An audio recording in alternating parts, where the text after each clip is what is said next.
नमस्कार, मैं हूं सुधीर चौधरी और डीडी न्यूज पर इस नए शो डिकोड में आपका एक बार फिर से बहुत बहुत स्वागत है। ये एक ऐसा शो है जहां हम उन खबरों को सुलझाते हैं जो हमारे राष्ट्र, हमारे जीवन और हमारे भविष्य को आकार देती हैं।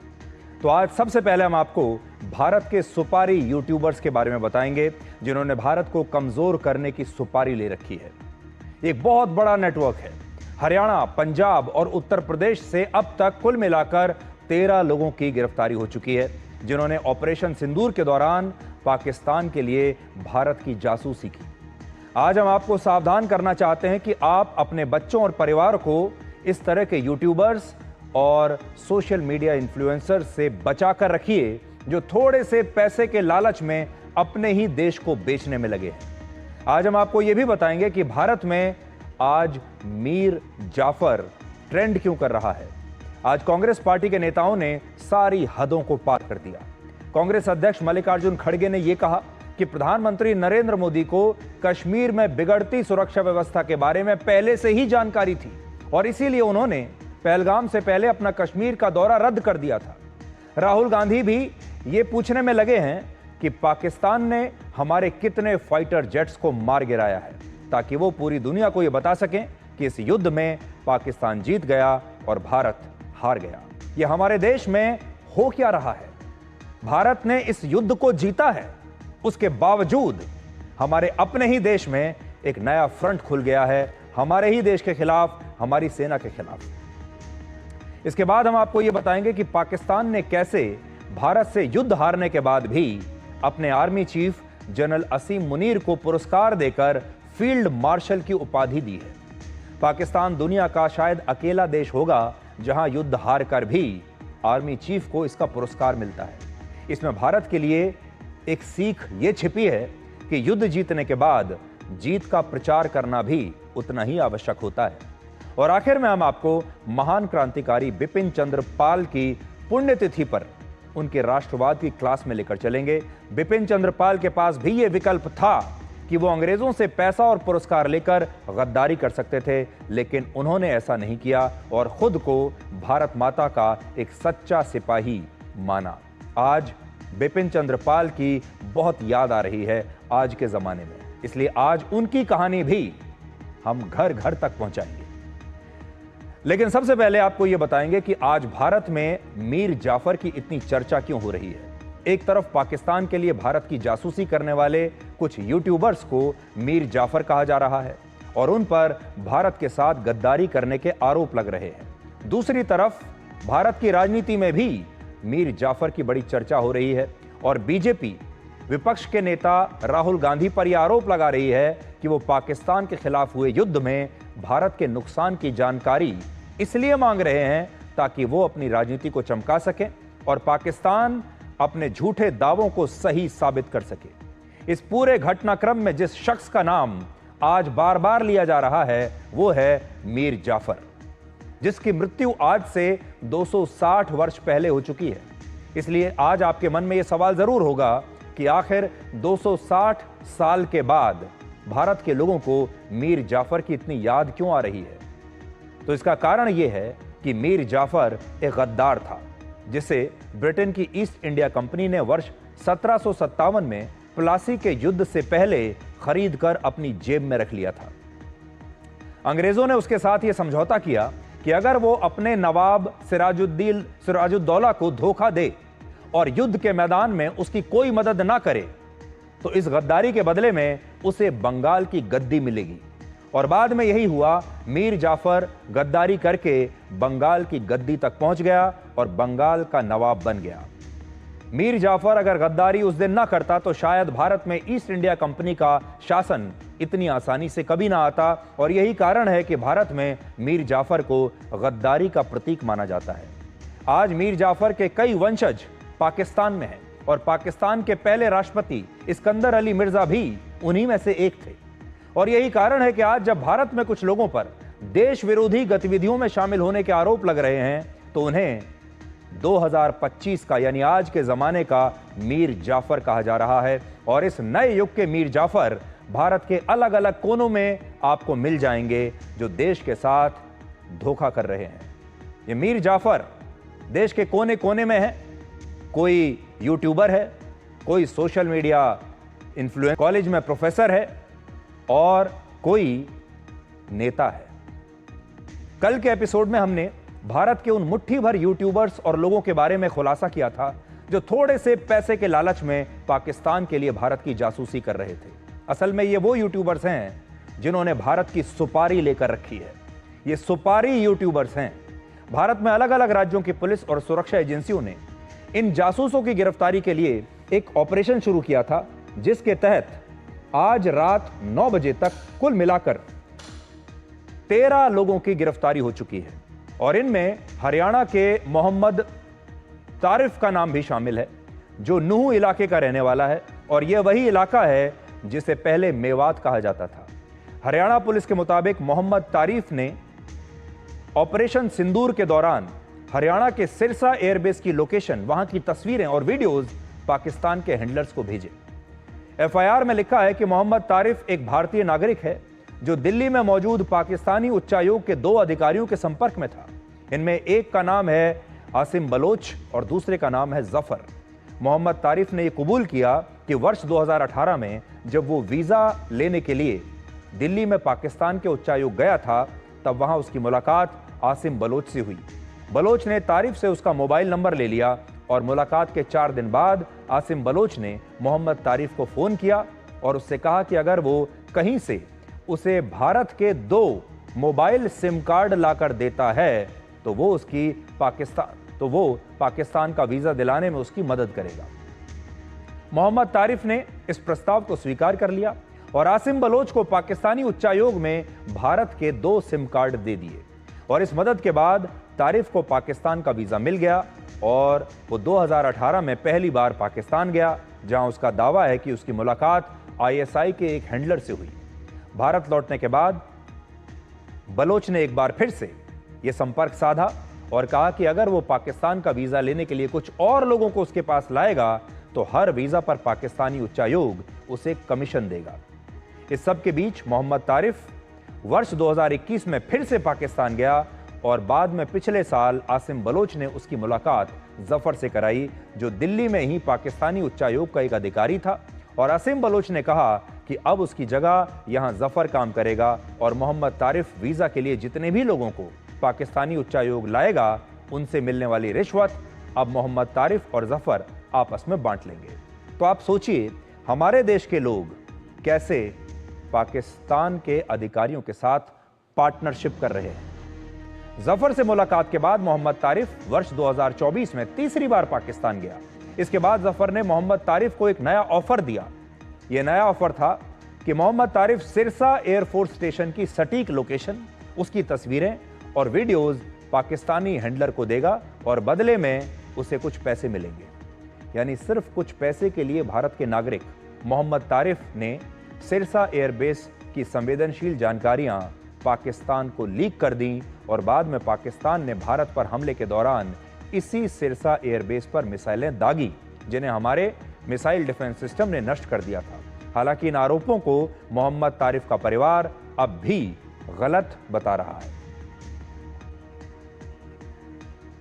पहली बात तो ये आरोप है गलत है और पुलिस अपनी इंक्वायरी कर ले। अगर वो आरोपी है तो देखो उसको सजा मिलनी चाहिए। तो हम अपने देश के खिलाफ नहीं जा सकते। देश हमारा है, हम देश के हैं, यहीं पैदा हुए यहीं मरेंगे। पाकिस्तान से हमारा कोई वो नहीं है। ठीक है जी, अगर वो निर्दोष है तो उसको छोड़ दिया जाए। सच है उसका साथ दिया जाएगा। वो गलत है तो गलती होगा, उसको सजा दी जाए।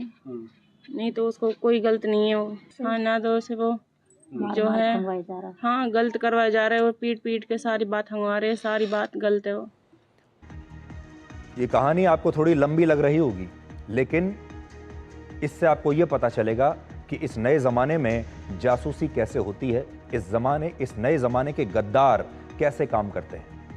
इससे पहले हरियाणा के ही हिसार से एक 34 साल की यूट्यूबर गिरफ्तार हुई थी, जिसका नाम है ज्योति मल्होत्रा। ये नाम आपने इससे पहले सुन लिया होगा। ज्योति मल्होत्रा भी ऑपरेशन सिंदूर के दौरान भारत की ऐसे ही जासूसी कर रही थी और मोहम्मद तारिफ की तरह दिल्ली में पाकिस्तानी उच्चायोग के एक अधिकारी दानिश के संपर्क में थी।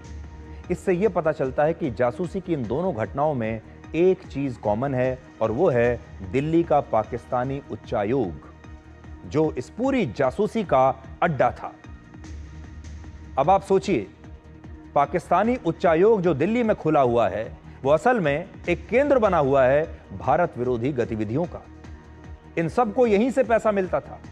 आपको याद होगा जब 22 अप्रैल को पहलगाम का हमला हुआ, तब इसके 2 दिन बाद ही 24 अप्रैल को दिल्ली के पाकिस्तानी उच्चायोग में एक केक लाया जा रहा था और उस समय सवाल उठे थे कि क्या पाकिस्तानी उच्चायोग में पहलगाम हमले का यह जश्न मन रहा है। और आपको याद होगा तब मीडिया वालों ने इस व्यक्ति से बहुत सारे सवाल पूछने की भी कोशिश की थी, लेकिन इसने किसी भी सवाल का जवाब तब दिया नहीं था। उस वक्त मीडिया के सवालों पर इसने बोलने से इनकार कर दिया था। लेकिन अब पुलिस को शक है कि केक लाने वाला ये व्यक्ति भी वही हो सकता है जो पिछले साल पाकिस्तान में भारत की यूट्यूबर ज्योति मल्होत्रा से मिला था, और उसकी तस्वीरें भी दिखाई दे रही हैं, यहां आप देख लीजिए। हालांकि यहां एक बात स्पष्ट करना चाहते हैं कि इस दावे की अब भी जांच हो रही है और आधिकारिक रूप से इसकी पुष्टि होना अभी बाकी है। लेकिन एफआईआर से यह जरूर स्पष्ट है कि पाकिस्तानी उच्चायोग के अधिकारी भारत के युवाओं और खासतौर पर यूट्यूबर्स और सोशल मीडिया इन्फ्लुएंसर से जासूसी करवा रहे हैं। इंडो एशियन न्यूज सर्विस ने सूत्रों के हवाले से यह बताया है कि जासूसी करने वाले यूट्यूबर्स का रैकेट इससे कहीं ज्यादा बड़ा हो सकता है और इसके तार पश्चिम बंगाल तक फैले हो सकते हैं। इस मामले में कोलकाता और हावड़ा के 2 और यूट्यूबर्स के शामिल होने का शक है, जो ज्योति मल्होत्रा के ही संपर्क में थे और उन्होंने कोलकाता और उसके आसपास के भीड़ भाड़ वाले इलाकों में उसके साथ कुछ वीडियोस भी बनाए थे। इस मुद्दे पर हरियाणा की गृह सचिव सुमिता मिश्रा ने भी यह कहा है कि कई और यूट्यूब चैनल्स सरकार और पुलिस की निगरानी में हैं और इनकी भूमिका भी संदिग्ध हो सकती है। नजर रखी जा रही है। सो ये अब जो प्रक्रिया है, ये तफ्तीश है, ये अभी जारी रहेगी। जो पाक लिंक्ड ऑपरेटिव्स हैं और जो सोशल मीडिया के माध्यम से जो इस तरह का प्रचार, दुष्प्रचार या लिंक्स बना रहे हैं, ये कार्रवाई अभी जारी है, ये ऑपरेशन जारी है और इन सभी को देखा जा रहा है, स्टडी किया जा रहा है और कहीं पर भी अगर कोई ऐसे ऑब्जेक्शनेबल मटेरियल या लिंक्स मिलते हैं तो सख्त से सख्त कार्रवाई होगी। तो जासूसी के आरोप में जिन 13 लोगों की गिरफ्तारी हुई है वो हरियाणा, पंजाब और उत्तर प्रदेश से हैं। इनमें सबसे ज्यादा जासूस हरियाणा से गिरफ्तार हुए हैं, जिनमें एक जासूस का नाम देवेंद्र सिंह ढिल्लो है और ये कैथल से पकड़ा गया। पुलिस के मुताबिक 25 साल का देवेंद्र पटियाला के एक कॉलेज से पढ़ाई कर रहा था और पैसे कमाने के लालच में पाकिस्तान के 4 हैंडलर्स उससे भारत की जासूसी करवा रहे थे, जिनमें एक हैंडलर महिला भी थी। और इस मामले में हनी ट्रैप का भी शक जताया जा रहा है। यह लड़का नवंबर 2024 में पाकिस्तान भी गया और अब इसने पूछताछ में खुद स्वीकार किया कि उसने पटियाला में सेना की छावनी के कुछ वीडियोस रिकॉर्ड किए थे और बाद में इन वीडियोस को पाकिस्तानी हैंडलर्स को भेज दिया था। उसने खुद माना है कि पटियाला में जो कैंटोनमेंट एरिया है उसके बाहर से इसने वीडियो बना के उनको भेजा है। इनके साथ 4 जो पीआईओ, जो हम पाकिस्तानी इंटेलिजेंस ऑपरेटिव जिसको कहते हैं, 4 पीआईओ से कांटेक्ट में था, जिसमें 3 मेल और 1 फीमेल, 4 थे ये। इनसे इसकी जो मुलाकात है जब ये पाकिस्तान गए थे लास्ट ईयर नवंबर में, तब हुई थी और उसके बाद ये कंटिन्यूसली उनके साथ टच में रहे हैं। पाकिस्तान ने पंजाब के गुरदासपुर पर भी आपको याद होगा ड्रोन से हमला किया था और यहां से भी 2 लोगों की गिरफ्तारी हुई है जो पाकिस्तान को भारत की सेना के बारे में जानकारियां, सूचनाएं दे रहे थे। बिल्कुल पाकिस्तानी जासूस ही है जी, ये लोग जो इस चीज़ों में इन्वॉल्व होते हैं पाकिस्तानी जासूस ही हैं। इन्होंने हमारे देश के साथ गद्दारी की। एक इंटेलिजेंस बेस्ड ऑपरेशन था जिसमें गुरदासपुर पुलिस को बहुत बड़ी सक्सेस मिली है और इन दोनों लोगों को अरेस्ट किया है और ये सीधे तौर से आईएसआई से इन टच में थे और ये स्पेशली जो हमारा पहलगाम अटैक होता है उसके बाद आईएसआई इनको एक्टिव करती है और ऑपरेशन सिंदूर के बाद तो इनको ज़्यादा एक्टिव करती है कि आप ये इन्फॉर्मेशन हमें कलेक्ट करके भेजो। उत्तर प्रदेश के मुरादाबाद से भी एक जासूस की गिरफ्तारी हुई है और इसका नाम है शहजाद और ये व्यक्ति आईएसआई के संपर्क में था और इसने आईएसआई के हैंडलर्स को भारत के मोबाइल फोन के सिम कार्ड्स भेजे थे। ये सारे वो यूट्यूबर्स और सोशल मीडिया इन्फ्लुएंसर्स हैं जो थोड़ा सा मामूली सा पैसा लेकर बिक गए और भारत की जासूसी कर रहे थे, वीडियोस बना बनाकर पाकिस्तान को मदद पहुंचा रहे थे। लेकिन आज हम आपको ऐसे तमाम सुपारी यूट्यूबर्स से सावधान करना चाहते हैं जो अपने वीडियोस बनाकर देश को कमज़ोर करते हैं, पूरी दुनिया में भारत की बदनामी करते हैं।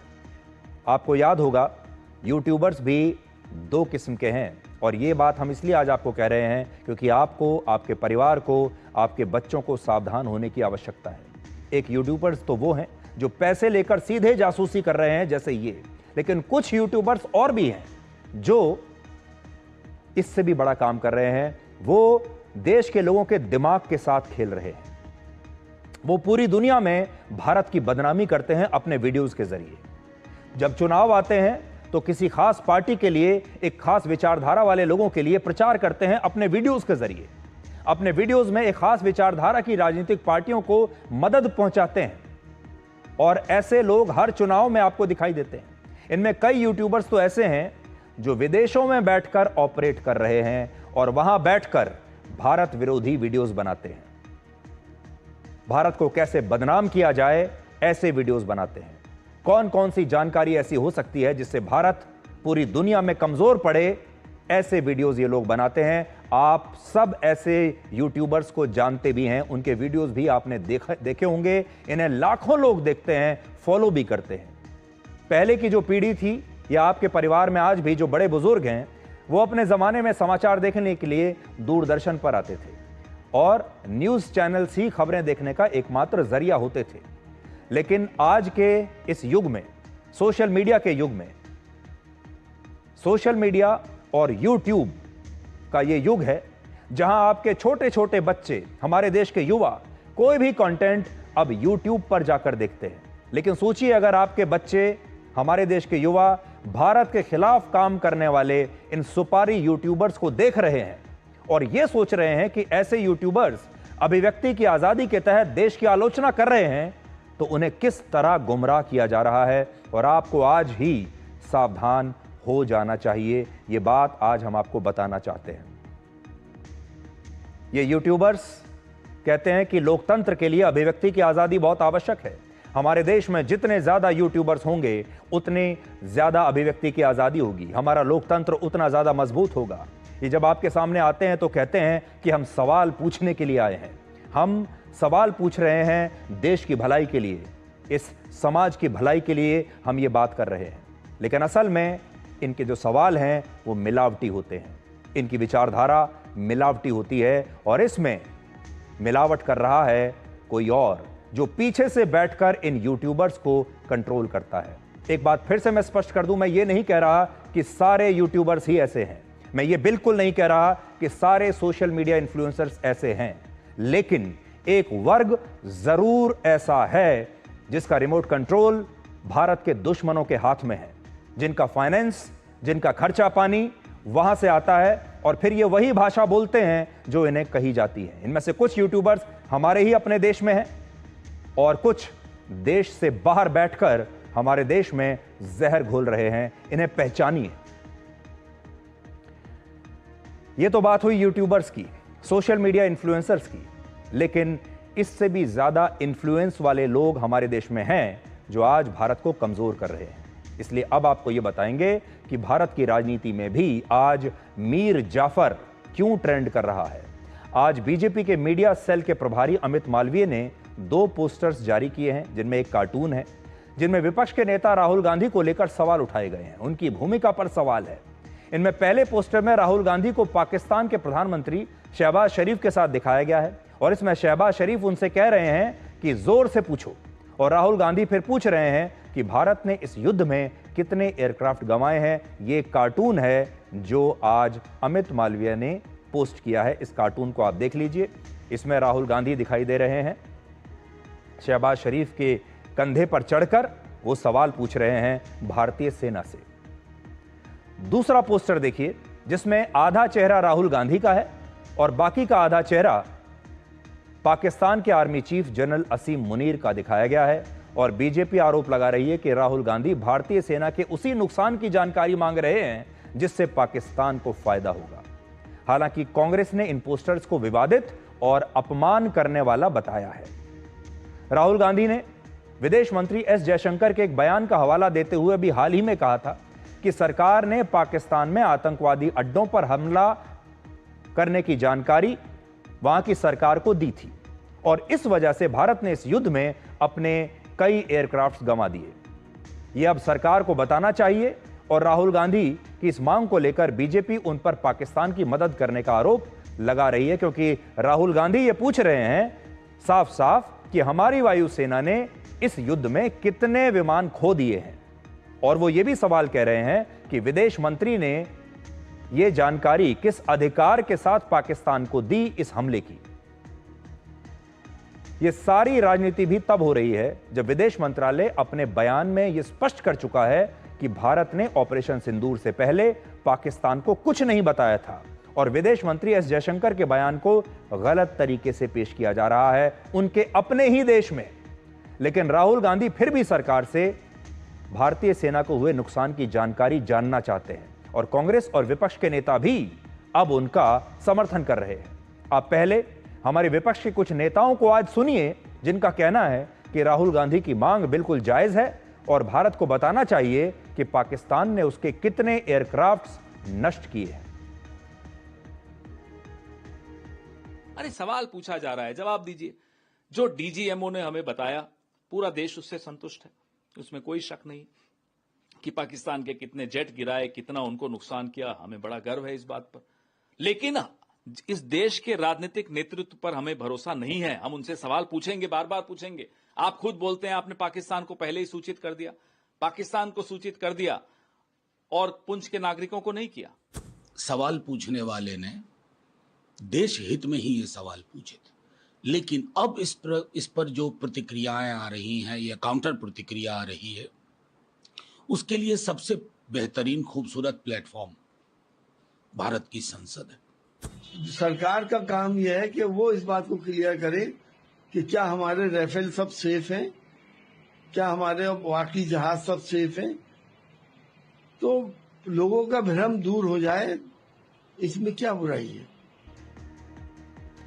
बीजेपी का आरोप है कि राहुल गांधी और उनके सहयोगी नेता पाकिस्तान के दावे को सही साबित करने के लिए भारत से सबूत मांग रहे हैं और इससे उनकी मंशा पूरे देश को समझ में आ रही है। मुझे क्या लग रहा है कि कुछ लोग जाने अनजाने में पाकिस्तान के पाखंडी प्रोपेगेंडे के प्रॉक्सी प्रमोटर्स बनते जा रहे हैं और जो लोग पाकिस्तान के पाखंडी प्रोपेगेंडे के प्रॉक्सी प्रमोटर्स बनने की भूमिका निभा रहे हैं, ये वो लोग हैं जो लोग कभी देश के संविधान पे सवाल खड़े करते हैं, संसद पे सवाल खड़े करते हैं, संवैधानिक संस्थाओं पे सवाल खड़े करते हैं और अब सेना पर और हमारी सुरक्षा पर भी जो है वो बवाल करने की कोशिश कर रहे हैं। आप पाकिस्तान को ऑक्सीजन देने का काम करते हैं और शायद इसीलिए इसमें कोई संदेह नहीं है कि हाफिज सईद जो कुख्यात आतंकवादी है, उसने एक बार एक इंटरव्यू में कहा था कि कांग्रेस एक अच्छी पार्टी है, हाफिज को राहुल पसंद है और आज हम सब जानते हैं हाफिज को राहुल क्यों पसंद है। अब हम राहुल गांधी की इस पूरी राजनीति को आपके लिए डिकोड करते हैं और 4 पॉइंट्स में ये डिकोड करना आज जरूरी होगा।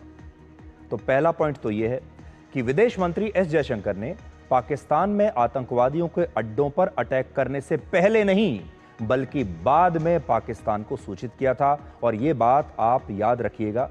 यह बहुत बहुत इंपॉर्टेंट, बहुत महत्वपूर्ण सूचना और बात मैं आपसे कह रहा हूं। विदेश मंत्री ने हमला करने से पहले पाकिस्तान को सूचित नहीं किया था, हमला करने के बाद पाकिस्तान को सूचित किया गया था और इसलिए यह सवाल ही पैदा नहीं होता कि पाकिस्तान को हमले से पहले कोई भी जानकारी रही होगी। यह फोन पाकिस्तान को यह बताने के लिए किया गया था कि भारत ने सिर्फ आतंकवादी अड्डों को ही निशाना बनाया है और पाकिस्तान यह ना समझे कि भारतीय सेना ने पाकिस्तान पर हमला कर दिया है। भारतीय सेना ने भी इस पर बाकायदा प्रेस कॉन्फ्रेंस की थी और कहा था कि भारत ने पाकिस्तान के किसी भी सैन्य ठिकाने को निशाना नहीं बनाया, किसी भी सैन्य ठिकाने पर हमला नहीं किया। ना ही किसी सिविलियन को अपना निशाना बनाया है। और यह कार्रवाई पाकिस्तान के खिलाफ नहीं, बल्कि सिर्फ भारत के दुश्मन आतंकवादियों के खिलाफ है।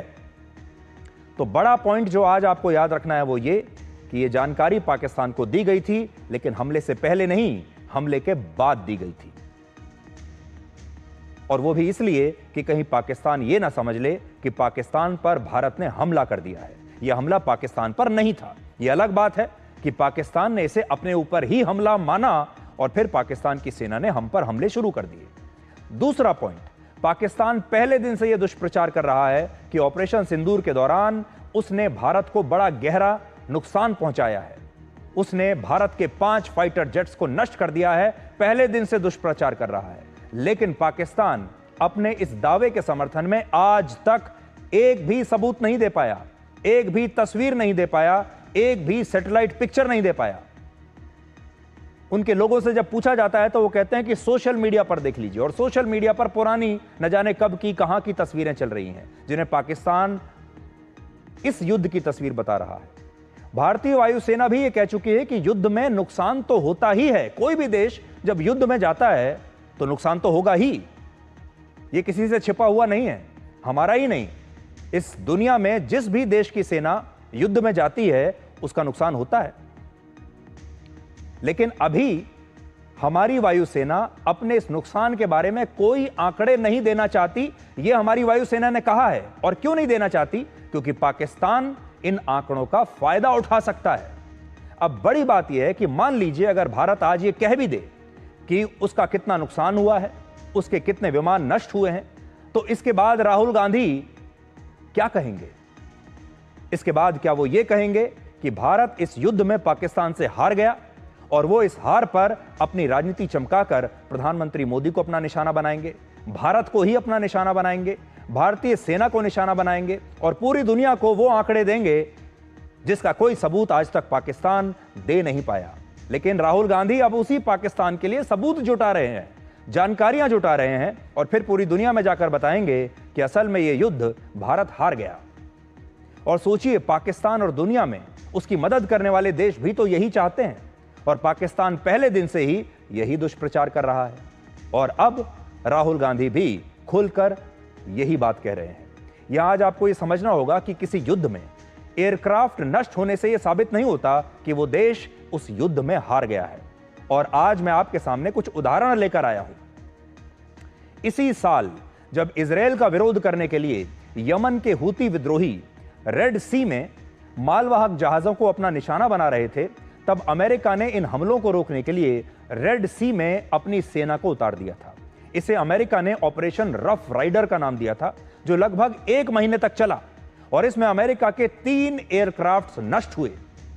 फिर से सुन लीजिए, अमेरिका के 3 एयरक्राफ्ट नष्ट हो गए, जिनमें एक FA-18 सुपर हॉर्नेट एयरक्राफ्ट है और इस एक विमान की कीमत लगभग 800 करोड़ रुपए है। इसके अलावा हूती विद्रोहियों ने अमेरिका के 7 MQ-9 रीपर ड्रोन्स को भी मार गिराया, जो दुनिया के सबसे महंगे ड्रोन प्लेन्स में से एक हैं और इसकी कीमत 250 करोड़ रुपए से ज्यादा है।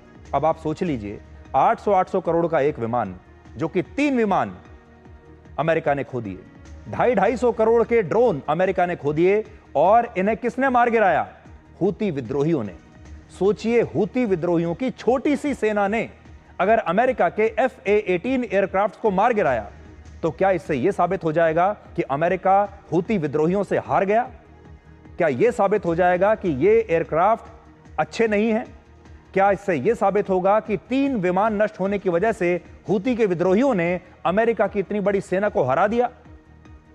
अमेरिका ने 9/11 हमले के बाद अफगानिस्तान समेत कई देशों में जो वॉर ऑन टेरर छेड़ा था, उसमें अमेरिका के 100 से ज्यादा एयरक्राफ्ट नष्ट हुए, 100 से ज्यादा एयरक्राफ्ट। लेकिन इसका मतलब यह नहीं था कि अमेरिका यह युद्ध हार गया और आतंकवादी जीत गए। इसी तरह वर्ष 1991 के खाड़ी युद्ध में अमेरिका के 63 मिलिट्री एयरक्राफ्ट नष्ट हुए थे, 63। लेकिन इस युद्ध में भी हार अमेरिका की नहीं हुई, बल्कि हार हुई इराक और सद्दाम हुसैन की। और सबसे बड़ी बात यह कि नुकसान किसी भी युद्ध का हिस्सा होता है, लेकिन यह युद्ध में हार और जीत को तय नहीं करता। आप एक और उदाहरण से भी यह समझ सकते हैं। 5 दिसंबर 1971 को पाकिस्तान के मशहूर अखबार डॉन ने अपने फ्रंट पेज पर एक खबर छापी थी कि पाकिस्तान ने 1971 के युद्ध में भारतीय वायुसेना के 49 लड़ाकू विमानों को नष्ट कर दिया है। तो सोचिए, 49 लड़ाकू विमान अगर हमारे नष्ट कर दिए पाकिस्तान ने, उसने यह दावा किया है, तो क्या इसका मतलब यह था कि अपने लड़ाकू विमानों को गंवाने के कारण भारत 1971 का युद्ध हार गया? यह बिल्कुल सत्य नहीं है। हकीकत यह है कि अपने लड़ाकू विमानों को खोने के बाद भी भारत ने पाकिस्तान के 93,000 सैनिकों को बंदी बना लिया था। पाकिस्तान ने सरेंडर कर दिया, उन्हें सरेंडर करके अपनी हार माननी पड़ी और उस युद्ध में भारत पूरी तरीके से जीता था और दुनिया के हर देश ने इस जीत को माना, स्वीकार किया। लेकिन आज हमारे देश में कुछ विपक्षी नेता पाकिस्तान के दावे के आधार पर नष्ट हुए भारतीय विमानों की संख्या जानना चाहते हैं। उनकी रातों की नींद उड़ी हुई है क्योंकि उन्हें किसी भी कीमत पर नुकसान जानना है। पाकिस्तान का नुकसान नहीं जानना, उन्हें भारत का नुकसान जानना है। पाकिस्तानी सेना ने कितने एयरक्राफ्ट गंवाए, इसमें उनकी कोई दिलचस्पी नहीं। उन्हें तो यह जानना है कि हमारा कितना नुकसान हुआ। और इसीलिए हम कह रहे हैं कि ये हमारे अपने देश में आज के मीर जाफर हैं, ताकि ये सारे लोग साबित कर सकें कि इस युद्ध में भारत की सेना पाकिस्तान पर भारी नहीं पड़ी है।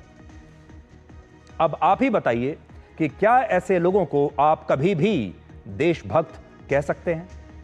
हमारे देश की सबसे बड़ी समस्या यह है कि यहां राजनीति बहुत होती है, हर बात पर राजनीति होती है, और इस बात को आप अगली खबर से समझेंगे। भारत सरकार ने ऑपरेशन सिंदूर की सफलता और पाकिस्तान के दुष्प्रचार को दिखाने के लिए, पूरी दुनिया के सामने पाकिस्तान को एक्सपोज करने के लिए 7 ग्रुप्स का एक सर्वदलीय प्रतिनिधिमंडल बनाया है, जो यूरोप, मिडिल ईस्ट और अफ्रीका क्षेत्र के 32 देशों में जाएगा और भारत की जीत का प्रचार करेगा। बताएगा कि इस युद्ध का जो असली विलेन है वो पाकिस्तान है। लेकिन अब इस पर भी हमारे देश में राजनीति हो रही है। और आज कर्नाटक में एक रैली में कांग्रेस के अध्यक्ष मल्लिकार्जुन खड़गे ने बहुत बड़ी बात कह दी। उन्होंने कहा कि अगर प्रधानमंत्री मोदी की विदेश यात्राओं के बाद भी सरकार को अपना प्रतिनिधिमंडल विदेशों में प्रचार करने के लिए भेजना पड़ रहा है तो यह भारत की नाकामी है। उन्होंने यह दावा भी किया है कि प्रधानमंत्री मोदी को कश्मीर में बिगड़ती सुरक्षा व्यवस्था के बारे में पहले से ही जानकारी थी और इसीलिए उन्होंने अपना कश्मीर का दौरा रद्द कर दिया था। लेकिन उन्होंने वहां जाने वाले पर्यटकों की सुरक्षा के बारे में सोचा नहीं और उनसे यह जानकारी शेयर नहीं की। ಮೋದಿ ಸರ್ಕಾರ ಅಲ್ಲಿ ಸೆಕ್ಯೂರಿಟಿ ಕೊಟ್ಟಿಲ್ಲ, ಅಲ್ಲಿ ಯಾರು ನೋಡಕ್ ಹೋಗಿದ್ರು ಅವರಿಗೆ ಪೊಲೀಸ್ ಸೆಕ್ಯೂರಿಟಿ ಆಗಲಿ, ಬಾರ್ಡರ್ ಫೋರ್ಸ್ ಆಗಲಿ ಅಥವಾ ಅಲ್ಲಿ ಮಿಲಿಟರಿ ಆಗಲಿ ಅವರಿಗೆ ಸಹಾಯ ಮಾಡಲಿಲ್ಲ। ಅದಕ್ಕಾಗಿ 26 ಜನ ಕೊಲೆ ಅಲ್ಲಿ ಆಯ್ತು। ಆದರೂ ಮೋದಿ ಒಂದು ಮಾತಾಡಲಿಲ್ಲ ಅದರ ಬಗ್ಗೆ। ಮೋದಿ ಬರೇ ತನಗೇನು ಹೇಳಬೇಕು ಅದನ್ನ ಹೇಳ್ಕೊಂಡು ಹೋದ್ರು। ಮತ್ ನಾನು ಒಂದು ಮಾತನ್ನ ಹೇಳಿದ್ದೇನೆ, ಇನ್ನೂವರೆಗೆ ಅದರ ಉತ್ತರವನ್ನ ಬಂದಿಲ್ಲ। ಮೋದಿ ಅವರು 17ನೇ ತಾರೀಕು ಕಾಶ್ಮೀರ್ಗೆ ಹೋಗೋರಿದ್ರು, ಆದ್ರೆ 17ನೇ ತಾರೀಕು ಕಾಶ್ಮೀರ್ಗೆ ನೀವು ಹೋಗಬೇಡಿ ಅಂತ ಹೇಳಿ ಅವರ ಬೆವುಗಾರಿಕೆ ಅಲ್ಲಿರ್ತಕ್ಕಂಥ ಇಂಟೆಲಿಜೆನ್ಸ್ ಅವರಿಗೆ ಹೇಳಿದ್ರು, ನೀವು ಹೋಗಬೇಡಿ, ಪಾಕಿಸ್ತಾನದಲ್ಲಿ ಇದು ಕಾಶ್ಮೀರ್ನಲ್ಲಿ ಗಲಾಟೆ ಆಗ್ತದೆ, ಅದಕ್ಕಾಗಿ ದಯವಿಟ್ಟು ನೀವು ಕ್ಯಾನ್ಸಲ್ ಮಾಡಿ ಅಂತ ಹೇಳಿ ಅಲ್ಲಿ ಕ್ಯಾನ್ಸಲ್ ಮಾಡಿಸಿದ್ರು। एक दिन पहले ही पश्चिम बंगाल की मुख्यमंत्री ममता बनर्जी ने भी कहा था कि उनकी पार्टी इस डेलीगेशन में हिस्सा नहीं लेगी, लेकिन अब उन्होंने क्रिकेटर यूसुफ पठान की जगह टीएमसी के महासचिव अभिषेक बनर्जी को इस डेलीगेशन के लिए नॉमिनेट कर दिया है। और विदेश सचिव विक्रम मिस्री ने आज पहलगाम हमले और ऑपरेशन सिंदूर के बाद भारत के रुख को दुनिया के सामने रखने के लिए 3 डेलीगेशंस के साथ इस पर चर्चा की है और उन्हें इसके बारे में ब्रीफ किया है।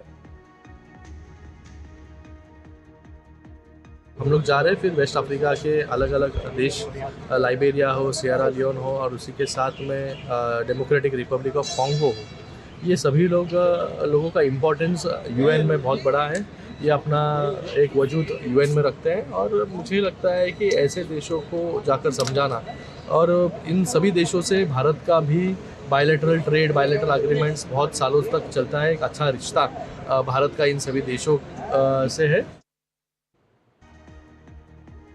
आज हम आपको यह भी बताना चाहेंगे कि भारत और पाकिस्तान के बीच 4 दिन के इस युद्ध से सबसे बड़ी सीख भारत को कौन सी मिली है।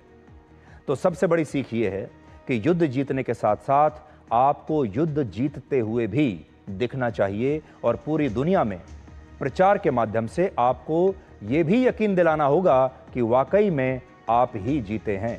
यानी युद्ध जीतना तो जरूरी है, लेकिन इस जीत का प्रचार भी उतना ही जरूरी है।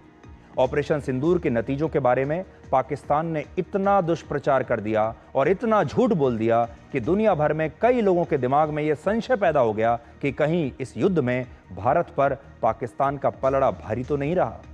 और हमारे देश के अपने विपक्षी नेता भी इसी शक को और मजबूत कर रहे हैं, क्योंकि इसमें उन्हें अपनी जीत दिखाई दे रही है। बड़ी बात यह है कि भारत की सबसे बड़ी समस्या ये 2.5 फ्रंट है। एक फ्रंट है पाकिस्तान, दूसरा है चीन, और आधा फ्रंट जो हमारे अपने देश में खुला हुआ है। और हमारे देश के विपक्षी नेताओं को यह लगता है कि अगर यह साबित हो जाए कि इस युद्ध में भारत कमजोर पड़ गया तो वो इसका फायदा उठाएंगे। भारत के कमजोर होने का मतलब है कि प्रधानमंत्री मोदी कमजोर हो गए, और फिर विपक्षी नेता इस पर राजनीति कर सकते हैं। और इसीलिए अगर आप इनडायरेक्टली देखें तो पाकिस्तान की जीत में अपनी जीत देख रहे हैं। और शायद प्रचार को ध्यान में रखते हुए भारत सरकार ने देश के 59 संसद सदस्यों के 7 डेलीगेशंस को 32 देशों में भेजने का फैसला किया है, ताकि हम ये बता सकें कि इस एपिसोड का खलनायक पाकिस्तान है और भारतीय सेना कैसे पाकिस्तानी सेना पर भारी पड़ी। असल में भारत ने युद्ध तो जीत लिया, लेकिन इसका प्रचार नहीं किया, और पाकिस्तान जैसे देश युद्ध हार कर भी दुष्प्रचार करके यह साबित करने की कोशिश करते हैं कि वो जीत गए। प्रचार के मामले में अमेरिका आज भी विश्व गुरु है, और आज हम अमेरिका को एक केस स्टडी की तरह अमेरिका की प्रचार नीति को आपके लिए डिकोड करना चाहते हैं कि अमेरिका से सीखिए कि प्रचार कैसे करना है। अमेरिका ने अपनी हॉलीवुड की फिल्मों को, अपने अखबारों और न्यूज चैनल्स को, अपनी संस्थाओं को इस तरह से इस्तेमाल किया कि पूरी दुनिया को इस बात पर यकीन हो जाए कि अमेरिका ही सबसे बड़ा सुपर पावर है। 1950 और 60 के दशक में कोल्ड वॉर के दौरान अमेरिका ने अपनी फिल्मों और मीडिया के जरिए यह साबित किया कि वो सोवियत संघ पर भारी पड़ रहा है। उस युग में अमेरिका ने रैम्बो जैसी फिल्में बनाई, जिसमें अमेरिका हर बार सोवियत संघ को हराता है। 1960 के दशक में दोनों देशों के बीच चांद पर पहुंचने के लिए स्पेस वॉर शुरू हुआ। इस दौरान भी अमेरिका ने बड़ी संख्या में ऐसी फिल्में बनाई जो उसके अंतरिक्ष मिशंस पर आधारित थी, और इन फिल्मों में उसने अपनी स्पेस टेक्नोलॉजी और अपनी स्पेस एजेंसी नासा को बढ़ा चढ़ाकर पेश किया। इसके बाद चाहे वियतनाम का युद्ध हो, इराक का युद्ध हो, अफगानिस्तान का युद्ध हो, अमेरिका की सेना को कहीं भी निर्णायक जीत एक बार भी नहीं मिली। लेकिन फिर भी हॉलीवुड ने इन विषयों पर न जाने कितनी फिल्में बनाई, जिनमें यही दिखाया जाता था कि कैसे अमेरिका की सेना इन तमाम युद्धों में विजयी रही है और कैसे अमेरिका पूरी दुनिया में इंसाफ का सबसे बड़ा चेहरा है। जिस भी देश में नाइंसाफी होती है, वहां पर इंसाफ करने के लिए अमेरिका की सेना घुस जाती है। पिछले 5 दशकों में अमेरिका ने अपनी फिल्मों और मीडिया के माध्यम से अपने आप को मानव अधिकारों और धर्मनिरपेक्षता का सबसे बड़ा चैंपियन साबित कर दिया है। उसकी हर फिल्म यही साबित करती है कि कैसे अमेरिका की सेना दुनिया की सबसे मजबूत सेना है, और ये छवि बनाने के लिए वहां की सरकार हॉलीवुड के फिल्म प्रोड्यूसर्स को अपने बड़े बड़े एयरक्राफ्ट कैरियर्स पर शूटिंग करने की इजाजत देती है।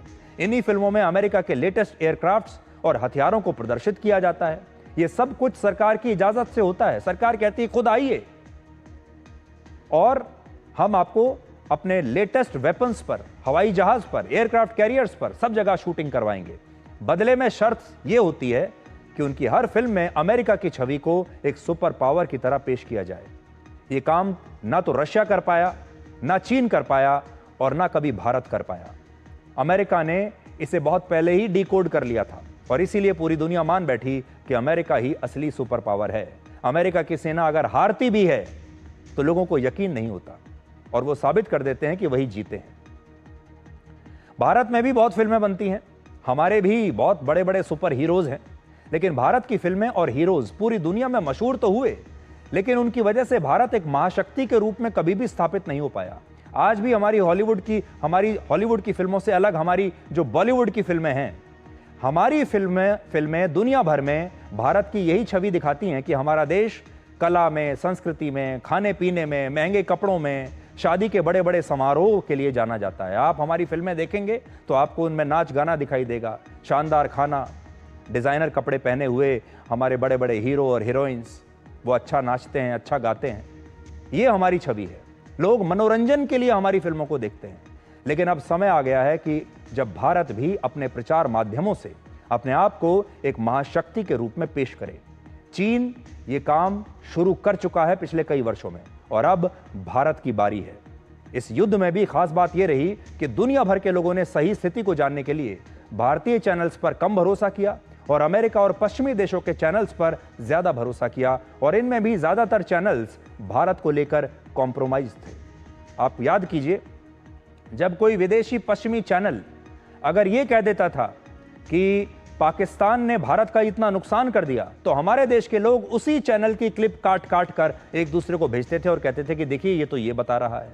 कई लोग तो खुश भी होते थे उनकी इस क्लिप पर। और अगर वही विदेशी चैनल आकर यह कह दे, उनका एक रिपोर्टर, कि इसमें भारत जीत गया, तो भी उसी के वीडियोस काट काट कर हमारे देश के लोग एक दूसरे के साथ शेयर करते थे और कहते थे कि देखिए एक विदेशी चैनल ने भी अब ये कह दिया कि हम जीत गए। यानी हमें उन पर ही भरोसा है, आज भी अपने आप पर भरोसा नहीं है। इसलिए आज आपको हम ये कहना चाहेंगे, अपने आप पर भरोसा रखिए, हमारे देश के पत्रकारों पर भरोसा कीजिए, हमारे देश के मीडिया पर भी आपको भरोसा करना चाहिए, क्योंकि ये जो विदेशी मीडिया है ये भी उन देशों को लेकर, उन देशों का फायदा, उन देशों की अच्छी छवि पेश करता है और हमें लेकर कॉम्प्रोमाइज्ड है। यहां एक छोटा सा ब्रेक हम ले रहे हैं और ब्रेक के बाद आपको महान क्रांतिकारी बिपिन चंद्र पाल की 93वीं पुण्यतिथि पर उनके राष्ट्रवाद की क्लास में लेकर चलेंगे, क्योंकि आज हम सबसे ज्यादा उन्हीं को मिस कर रहे हैं।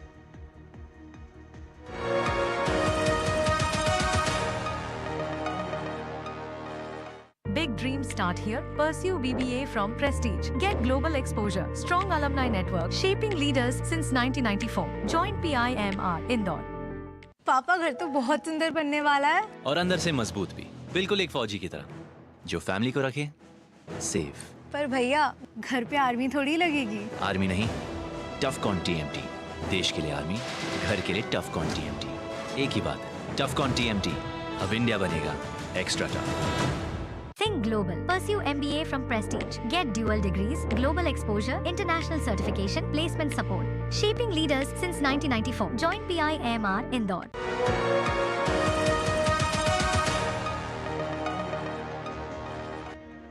आपका एक बार फिर से स्वागत है, और इस प्रचार वाली ताकत को आज आप पाकिस्तान के उदाहरण से भी और अच्छी तरह से समझ पाएंगे। भारत से युद्ध में हारने के बाद भी पाकिस्तान ने अपने आर्मी चीफ जनरल असीम मुनीर को एक बहुत बड़ा पुरस्कार दिया है। शायद ये हार का पुरस्कार है, और अब जनरल असीम मुनीर को फील्ड मार्शल बना दिया गया है। फील्ड मार्शल सेना में एक 5 स्टार रैंक होती है, जो किसी युद्ध में मिली जीत या इस तरह के बहुत बड़ी उपलब्धि के लिए, असाधारण उपलब्धि के लिए ये उपाधि दी जाती है। जैसे भारतीय सेना में पहले field marshal general Sam Manekshaw थे, जिनके नेतृत्व में भारत ने पाकिस्तान को 1971 के युद्ध में हराकर उसके 2 टुकड़े कर दिए थे। ये उनकी उपलब्धि थी। पाकिस्तान के 93,000 सैनिकों को आत्मसमर्पण करने के लिए मजबूर कर दिया था। लेकिन इस युद्ध में पाकिस्तान जब बुरी तरह से हार गया, और जब जनरल असीम मुनीर को उनकी नेतृत्व क्षमता पर सवाल उठने चाहिए थे, जब वहां के लोगों को यह पूछना चाहिए था कि ऑपरेशन सिंदूर का सामना पाकिस्तान क्यों नहीं कर पाया, और जब उनके आर्मी चीफ को इस्तीफा दे देना चाहिए था क्योंकि उनके लिए शर्मिंदगी की बात थी, तब ऐसे में पाकिस्तान ने अपने आर्मी चीफ को पुरस्कार देकर उन्हें फील्ड मार्शल बना दिया है। पाकिस्तान के इतिहास में आज तक सिर्फ एक ही और ऐसे आर्मी चीफ रहे हैं जिन्हें फील्ड मार्शल बनाया गया, और वो थे जनरल अयूब खान। हालांकि जनरल अयूब खान को यह उपाधि किसी और से नहीं मिली थी, बल्कि ये उपाधि उन्होंने सैन्य तख्ता पलट करने के बाद अपने आप को खुद ही दे दी थी। यहां ध्यान देने वाली बात यह भी है कि वो फील्ड मार्शल तब बने जब उन्होंने आर्मी चीफ का पद छोड़ दिया था, और इस हिसाब से जनरल असीम मुनीर पाकिस्तान के पहले ऐसे आर्मी चीफ हैं जो आर्मी चीफ के पद पर रहते हुए फील्ड मार्शल बन गए हैं। और इस बार भी उनकी किस्मत ने उनका बड़ा जबरदस्त साथ दिया है। 2019 में वो आईएसआई के चीफ भी किस्मत से ही बने थे। इसके बाद जब पूर्व प्रधानमंत्री इमरान खान ने उन्हें पनिशमेंट पोस्टिंग के तहत आईएसआई के चीफ से हटाकर कॉर्प्स कमांडर बना दिया, तब भी उनकी किस्मत चमक गई, क्योंकि पाकिस्तान में आर्मी चीफ वही अफसर बन सकता है जो कभी न कभी कॉर्प्स कमांडर रहा हो। और जनरल असीम मुनीर पाकिस्तान की सेना में भी किस्मत से ही आए थे, क्योंकि जनरल जियाउल हक ने मदरसों में शिक्षा लेने वाले लोगों के लिए सेना की भर्तियां अपने समय में खोल दी थी। और बाद में जब वर्ष 2022 में जनरल असीम मुनीर को रिटायर होने में सिर्फ 3 दिन बचे थे और उनका नाम आर्मी चीफ की रेस में दूर दूर तक नहीं था, तब भी उनकी किस्मत चमकी और प्रधानमंत्री शहबाज शरीफ ने उन्हें अचानक से आर्मी चीफ बना दिया। अगर आप मुझसे पूछें तो इस समय शहबाज शरीफ सरकार का सिर्फ एक मुखौटा है, एक चेहरा है, और पाकिस्तान में सत्ता की सारी ताकत असल में जनरल असीम मुनीर के पास है। और इसे आप ऐसे समझिए कि पहले उन्होंने अपना आर्मी चीफ का कार्यकाल वर्ष 2027 तक बढ़वा लिया, और अब इस युद्ध में भारत से बुरी तरह हारने के बाद भी पाकिस्तान की सरकार उन्हें फील्ड मार्शल का पुरस्कार दे रही है। ये पुरस्कार भी उन्होंने सरकार से जबरदस्ती ले लिया होगा। तो एक तरफ पाकिस्तान है जो हार कर भी अपनी जीत का गाना गा रहा है, हारने के बाद भी अपने आर्मी चीफ को पुरस्कार दे रहा है ताकि दुनिया इस बात पर यकीन कर ले कि पाकिस्तान जीत गया। और दूसरी तरफ भारत है जहां विपक्ष के कुछ नेता अपनी ही सेना पर सवाल उठा रहे हैं। जम्मू कश्मीर की पूर्व मुख्यमंत्री महबूबा मुफ्ती ने भी कहा है कि वो पाकिस्तान में भारत की कार्रवाई को 0/0 मानती है। हमारे एक्सटर्नल अफेयर मिनिस्टर ने बताया कि मैंने पाकिस्तान को पहले ही वार्न किया था। तो इसका मतलब है जब आप वार्न करते हैं उनको, तो इसका मतलब है जो आप कहते हैं कि हमने टेररिस्ट कैंप्स पे अटैक किया, तो वो भी उनको भी मिल गया होगा मौका वहां से भागने का। तो मुझे नहीं मालूम कि मेरे लिए तो ये 0/0 है। आज जब भारत में कुछ मुट्ठी भर लोगों पर पाकिस्तान के लिए जासूसी और देश से गद्दारी करने के आरोप लग रहे हैं, पाकिस्तान भारत के कुछ लोगों में मीर जाफर को ढूंढ रहा है। हमारे देश के विपक्ष के नेता भी मीर जाफर बनने के लिए उत्सुक हैं। ऐसे में हम आपको भारत के महान स्वतंत्रता सेनानी बिपिन चंद्र पाल के बारे में आज जरूर कुछ बताना चाहेंगे, जिनकी आज 93वीं पुण्यतिथि है। उन्होंने एक बार कहा था कि अंग्रेजों की गुलामी करने वाले भारतीय अंग्रेजों से भी ज्यादा खतरनाक हैं। उन्होंने देश से किए गए विश्वासघात और धोखे को सिर्फ राजनीतिक अपराध नहीं माना, बल्कि इसे नैतिक और आध्यात्मिक पतन से भी जोड़ा। वर्ष 1908 में जब 2 क्रांतिकारियों खुदीराम बोस और प्रफुल्ल चाकी ने बिहार के मुजफ्फरपुर में एक ब्रिटिश मजिस्ट्रेट को मारने के लिए बम फेंका, तो इस घटना के लिए ब्रिटिश हुकूमत ने क्रांतिकारी अरबिंदो घोष को मुख्य साजिशकर्ता बताया। उस समय अंग्रेज चाहते थे कि अरबिंदो घोष के साथी क्रांतिकारी बिपिन चंद्र पाल उनके खिलाफ अदालत में गवाही दे दें और ये कह दें कि वो अंग्रेजों के खिलाफ हिंसक गतिविधियों में शामिल थे, यानी वो अपने दोस्त को, अपने साथी को फंसा दें। बिपिन चंद्र पाल अगर अंग्रेजों की इस बात को मान लेते तो शायद उन्हें अंग्रेजों से इनाम मिलता और पुरस्कार भी मिलता और सरकार उनके प्रति नर्म रहती। लेकिन उन्होंने ये कहते हुए अंग्रेजों की बात मानने से इनकार कर दिया कि वो किसी भी कीमत पर अपने देश के साथी क्रांतिकारियों के खिलाफ ब्रिटिश सरकार का हथियार नहीं बनेंगे।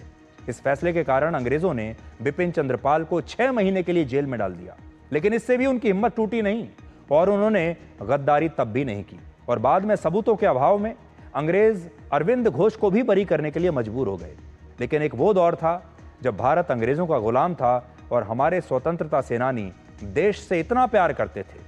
और आज का दौर है जब कुछ लोग और सोशल मीडिया इन्फ्लुएंसर्स जरा से पैसे के लालच में पाकिस्तान के लिए जासूसी करने के लिए तैयार हैं, बिकने के लिए तैयार बैठे हैं। बिपिन चंद्र पाल अंग्रेजों का साथ देने वाले भारतीयों को बहुत कठोर और स्पष्ट शब्दों में संबोधित किया करते थे। वो ऐसे लोगों को राष्ट्रद्रोही मानते थे और कहते थे कि ऐसे लोग स्वार्थ में देश को बेच रहे हैं। भारत की आज़ादी में उनके योगदान की ज़्यादा चर्चा नहीं हुई और इसका एक कारण यह था कि वो कांग्रेस के गरम दल के नेता थे। उस जमाने में कांग्रेस गरम दल और नरम दल के 2 वैचारिक गुटों में बटी हुई थी। जिसमें गरम दल के नेता आजादी और पूर्ण स्वराज के लिए अंग्रेजों से सीधी टक्कर लेने के पक्ष में थे, जबकि नरम दल के नेता मानते थे कि भारत की आजादी शांतिपूर्ण तरीकों से, संवाद से और सुधारों की मांग से प्राप्त की जा सकती है, अहिंसा के जरिए प्राप्त की जा सकती है।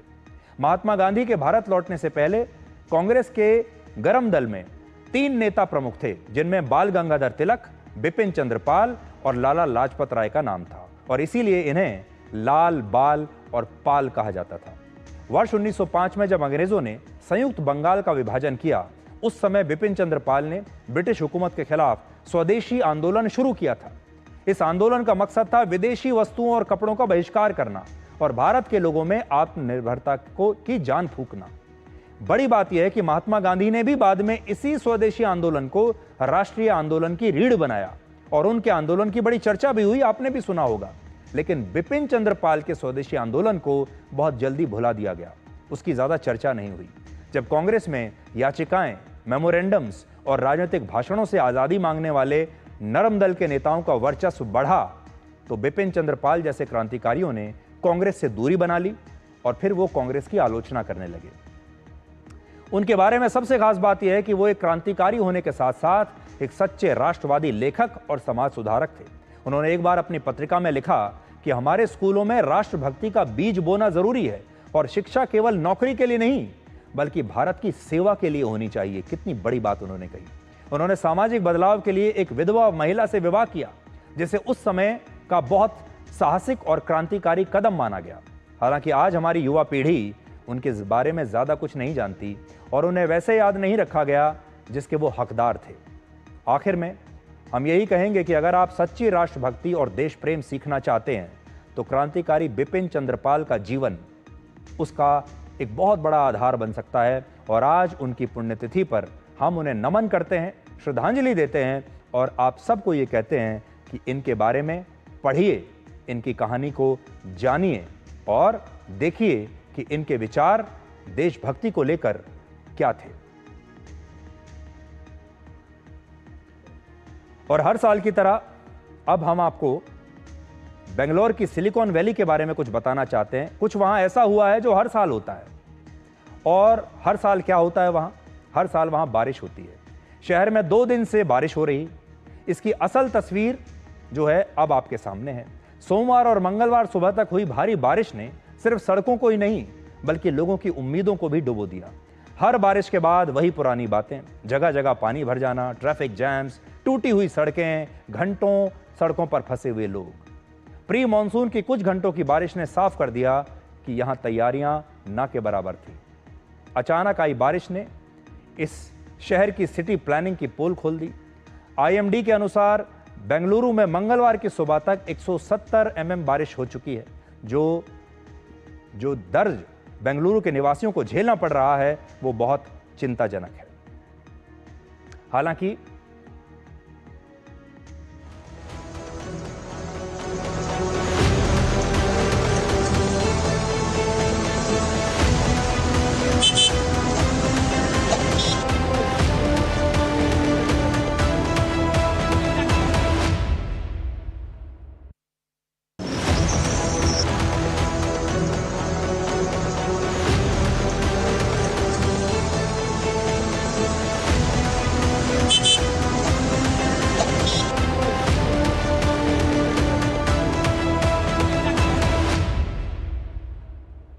बेंगलुरु को हमारे देश की सिलिकॉन वैली कहा जाता है, IT का हब कहा जाता है। बेंगलुरु को एक स्मार्ट सिटी कहा जाता है, लेकिन एक स्मार्ट सिटी कैसा है आप देख लीजिए। बेंगलुरु खूबसूरत तो बहुत है लेकिन स्मार्ट नहीं है। तो आज के लिए डिकोड में इतना ही। अब आपसे हमारी अगली मुलाकात होगी कल रात 9 बजे। तब तक आप खुश रहिए, सुरक्षित रहिए, स्वस्थ रहिए। और दिल लगाने से अच्छा है कि आप पौधे लगाएं। ये घाव नहीं बल्कि छांव देंगे। नमस्कार।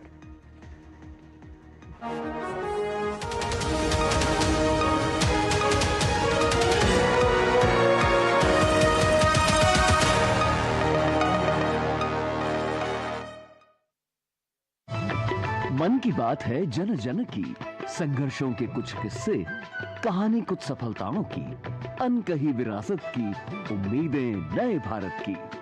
महीने के आखिरी रविवार का रहता है इंतजार। ब्रह्मपुत्र के घाट से हिमालय के विस्तार तक होती है मन की बात प्रधानमंत्री